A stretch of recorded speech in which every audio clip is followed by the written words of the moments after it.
오늘 말씀은 이사야서 말씀입니다. 이사야서 40장 7절 8절 말씀. 이사야서 40장 7절 8절 말씀입니다. 오늘 말씀은 월사 기도회로 드리려고 합니다. 11월 이제 첫 주, 어제가 2일이고 이번 달은 꽉 찬 주일부터 시작해서 꽉 차게 한 달이 지내게 되는 것 같습니다. 단풍이 성숙한 모습을 보이는 11월의 첫 월요일입니다.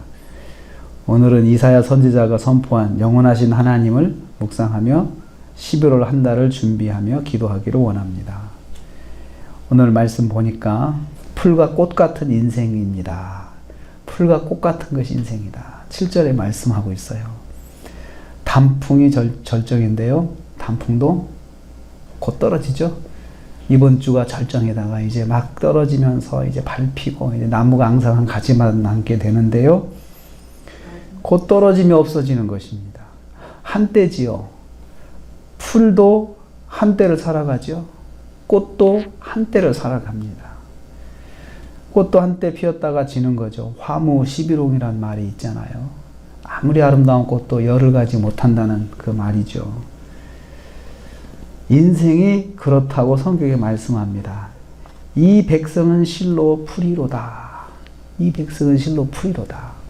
사람이 풀과 꽃 같다는 거죠. 그래서 풀과 꽃을 보면서 우리 인생도 이렇게 이보다 길기는 하지만 시작과 끝이 있는 한때라는 것을 알아야 한다는 겁니다. 정한 기한이 있는 유한한 삶을 사는 것이 인생이라는 것입니다. 이러한 인생의 기한을 누가 정하십니까? 하나님이 정하셔요. 오늘 말씀 7절 보니까요. 풀은 마르고 꽃이 시드는 것은 여호와의 기운이 그 위에 불미라. 하나님께서 주관하신다는 거예요. 자연의 생성과 소멸도 하나님이 주관하시는 거죠. 꽃이 지고 풀이 마르고 이것도 하나님이 주관하신다는 거예요. 하나님의 섭리 속에 있다는 것입니다. 하나님께서 풀과 꽃에 기운을 부시면은 그냥 시든다는 겁니다.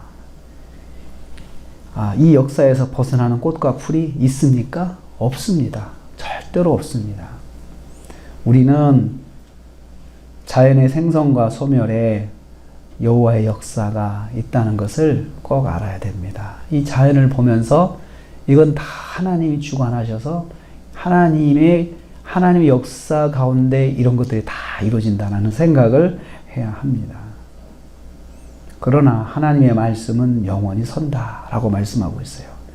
하나님만 영원하십니다. 하나님께서 하신 말씀도 영원하십니다. 그래서 말씀이 선다라고 하는 것은 말씀이 변함없이 이루어진다는 뜻입니다. 하나님의 말씀은 반드시 이루어진다는 뜻입니다. 또 하나님의 말씀은 능력이라는 뜻입니다. 어떤 사람이 능력자다 그러면 말한 걸 반드시 이뤄내면 능력자라고 그러잖아요. 계획한 것을 반드시 결과를 딱 보는 사람, 자기가 말하는 대로 이런 능력이 있다라고 하잖아요. 하나님의 말씀은 능력입니다. 왜냐하면 한 말씀도 땅에 떨어지지가 않기 때문에 그렇죠. 이것은 하나님의 전능하심을 선포하는 말씀입니다. 전능하신 하나님은 창조주 하나님이십니다. 만물을 말씀으로 창조하셨죠. 하나님의 말씀이 얼마나 능력이 있냐 하면 말씀으로 만물을 창조하셨어요. 우리처럼 손발을 갔다 해서 재료를 갖다가 뭔가 조작해서 뭘 만든 것이 아니고 하나님께서 아무것도 없는 상태에서 말씀으로 이르라 있으라 하니까 다 된 거죠.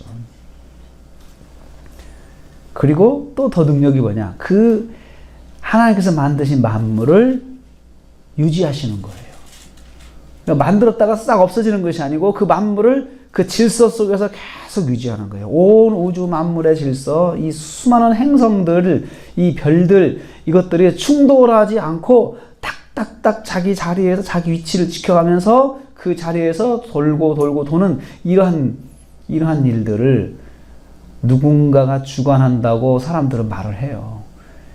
누가 주관하지 않으면 이렇게 수많은 별들이 무질서하게 충돌하거나 그러지, 그런 막 사고가 일어날 텐데 절대로 그렇지 않다는 거죠. 하나님께서 자신이 만드시고 그 자신이 주관하시고 자신이 유지하시는 거죠. 우리는 깨달아야 됩니다. 하나님의 말씀은 어제나 오늘이나 그리고 내일도 동행하시다는 거죠. 그래서 우리는 어떻게 해야 됩니까? 하나님 말씀을 붙잡아야 합니다. 하나님 말씀 붙잡아야 합니다. 영원하신 하나님 말씀을 붙잡아야 합니다. 무슨 일이 있든지 하나님 말씀 의지하고 살아야 합니다. 믿고 순종해야 합니다. 그리고 하나님께서 원하시는 것이 무엇인지 물어야 합니다. 그리고 말씀에서 답을 찾아야 합니다. 우리가 찬송한 것처럼 세월 지나갈수록 의지할 것뿐일세. 그렇지 않습니까? 세월이 갈수록 나이를 먹을수록 깨닫는 게 정말 의지할 것뿐이구나. 하나님만 의지할 수밖에 없구나. 저는 내가 내 힘으로 내 능력으로 할 수 있다고 생각했는데 이 나이를 먹어보니까 갈수록 야, 이게 안 되는구나. 내 뜻대로도 안 되는구나. 그러니 의지할 건 하나님뿐이구나. 라고 우리가 스스로 고백할 수밖에 없습니다. 그래서 이 찬양이 저도 이 찬양이 젊을 때는 그렇게 와닿지 않았는데 나이를 먹어가면서 죄송합니다만은 나이를 먹어가면서 점점 그런 거 인정이 돼요. 의지할 것뿐이구나. 주님밖에 의지해야 되구나. 내가 내 힘으로 할 수 있는 것이 한계가 있구나. 이것을 절실하게 느끼죠. 그래서 어느 순간부터인가 이 찬송이 마음에 와닿더라고요. 그래요. 맞죠. 세월 지나갈수록 의지할 것뿐일세. 아무 일을 만나도 예수 의지합시다. 영원하신 하나님 말씀이신 예수님을 의지해야 되겠구나 라는 생각을 하게 됩니다. 하나님 말씀으로 문제를 해결해야 해요. 왜냐하면 그 말씀은 영원하시기 때문에 하나님께서 약속하신 것은 변하지 않기 때문에 그 약속의 말씀을 의지하면서 하나님께서 뭐라고 말씀하시나 하고 답을 찾고 그 말씀 붙잡고 문제를 해결해야 한다는 것입니다. 11월 한 달을 영원하신 하나님의 말씀, 변함없이 이루시는 하나님 말씀을 믿고 의지할 수 있기를 축복합니다. 이렇게 살아가지고 11월 한 달도 살아계신 주님과 동행하시고 말씀 속에서 해결을 하시고 답을 얻으시고 그 다음에 또 이루시는 그런 역사가 11월 한 달 동안 있으시기를 주님의 이름으로 축복합니다. 기도하겠습니다. 하나님 감사합니다.